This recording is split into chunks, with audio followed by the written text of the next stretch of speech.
Bonjour à tous, aujourd'hui je vous propose de vous emmener en 53 avant notre ère pour étudier la terrible bataille de Car, ou Carae en latin, et je ne vais pas prononcer le S final de Carès, puisque ça serait malvenu étant donné que cette bataille a été le lieu d'une tragédie sanglante.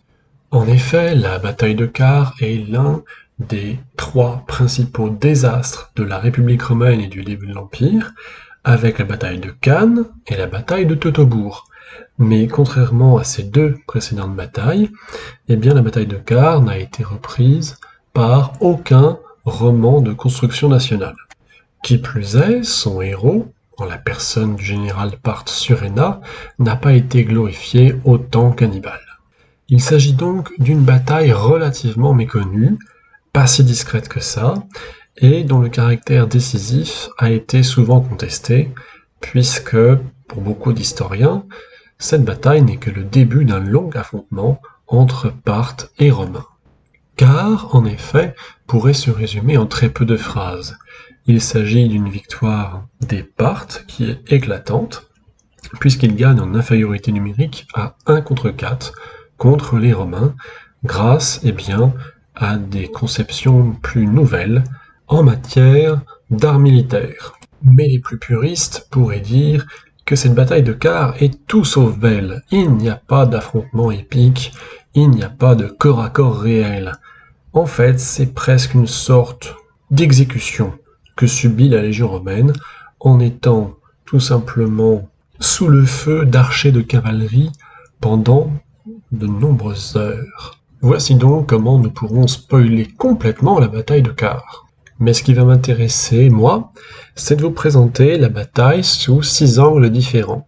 En effet, je ne vais pas faire comme les historiens antiques, qui eux accablent Crassus de son incompétence, ou comme les historiens modernes, qui pensent que l'équipement et les tactiques parthes étaient infiniment supérieures et novatrices par rapport aux techniques romaines.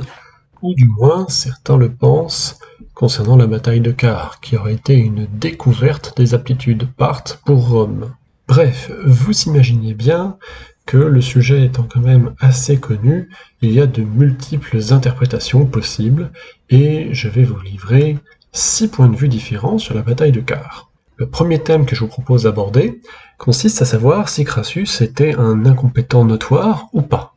Et nous verrons probablement que Crassus a agi comme bon nombre de généraux romains après lui. Mais il a eu la malchance d'avoir les déboires les plus forts. Nous verrons ensuite dans un deuxième temps comment aurait pu faire Crassus pour gagner le combat de Car, malgré la situation très mal engagée.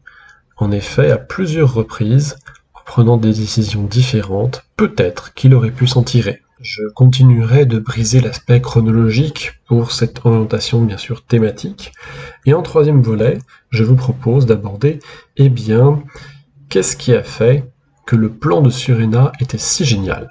Est-ce qu'il était génial pris de manière isolée, ou bien est-ce qu'il s'inscrivait dans une ligne de pensée dont il était l'aboutissement? Et nous verrons que la réponse n'est pas tranchée. Quatrième point d'interrogation, si Car est à ce point un modèle de tactique, pourquoi est-ce que cette bataille n'a-t-elle pas été plus copiée comme plan de bataille? En effet, Car n'a pas été copiée plus que ça dans les siècles suivants. Cinquième aspect, bien sûr, de Car, c'est les conséquences militaires à court terme. Quelle a été la réponse des Romains pour vaincre les Parthes une première fois en -37, sous l'autorité d'un gars peu connu en la personne de Publius Ventidus Bassus. Et pourquoi est-il resté totalement inconnu? Et nous verrons que des éléments de réponse se situent dans la doctrine de l'armée romaine et de la culture romaine issue des Grecs. Enfin, dernier point que nous aborderons dans un 6e volet, ce sont les conséquences politiques à long terme. Certains peuvent prétendre que Car a été une sorte de bataille sans issue. Mais en réalité, elle a durablement marqué l'imaginaire romain et conduit à une série de campagnes contre les Parthes qui se sont toutes soldées par des échecs plus ou moins retentissants. En fait, même si les frontières ne bougent pas, le destin d'hommes politiques de premier plan en ressort bouleversé. On pourrait presque dire que Car a achevé la métamorphose de la République en empire. Du moins, elle y a contribué. C'est ce que nous verrons, et dans quelle proportion. Bien sûr, Car conduit à l'empire. Les conséquences pour l'empire parthe sont inattendues, puisqu'elles conduisent certes à l'exécution de Suréna, qui a trop brillé par son talent, mais aussi, contre toute attente, par une certaine romanisation de la culture parthe. La bataille de Car, bien analysée, est donc un véritable ovni, et au début, j'avais fait un premier brouillon d'épisode qui durait 1h30, puisque j'essayais de tout analyser suivant un ordre chronologique et non thématique. Voilà pour quelle raison j'ai choisi ce découpage. Et vous verrez dans le prochain épisode le focus sur Crassus.